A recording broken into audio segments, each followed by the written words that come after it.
Naglatag na ng kani-kanilang panuntunan ang mga lokal na pamahalaan sa Metro Manila para sa mga dadalaw sa mga sementeryo ngayong Undas. Ito'y bilang paghahanda sa bugso ng mga tao. Ang buong detalye iuulat ni Josa Cruzat.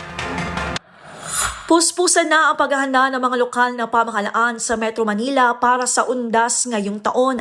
Sa lungsod ng Maynila, sinimulan na kahapon pa lamang ang paglilinis ng mga tauhan ng kanilang Department of Public Services sa paligid ng Manila North at South Cemetery, kung saan inaasahang mahigit si 1 milyon ang magtutungo.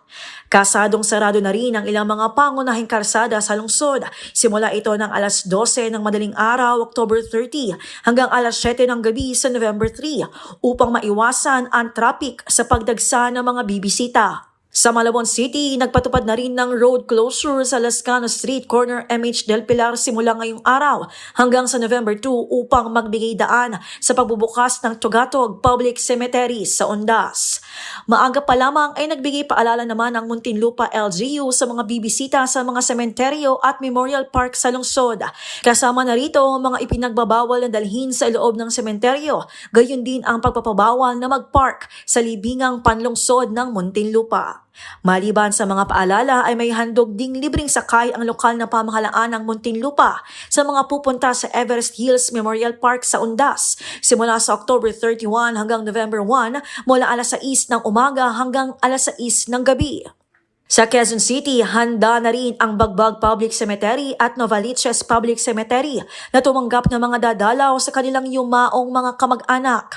Sa abiso ng QC-LGU, hanggang ngayong araw na lamang ang paglilinis, pagpipintura at pagkukumpuni ng mga nicho para sa matiwasay na paggunita ng Undas.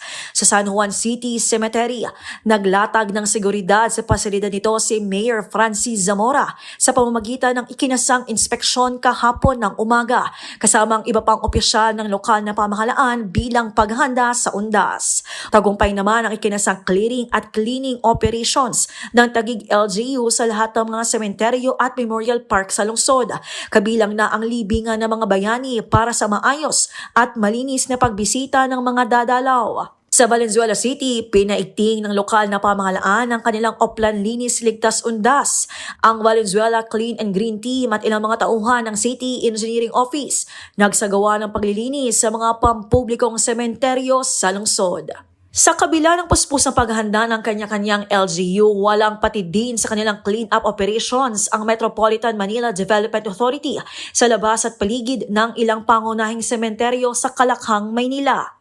Tuloy-tuloy din ang MMDA sa pagsasagawa ng road clearing operations sa pamamagitan ng kanilang Special Operations Group Strike Force sa layon na matiyak na maayos at ligtas ang paggunita ng Undas ngayong taon sa Metro Manila. Para sa MBC TV Network News, ito si Josa Cruzat. Una sa Pilipinas, una sa Pilipino.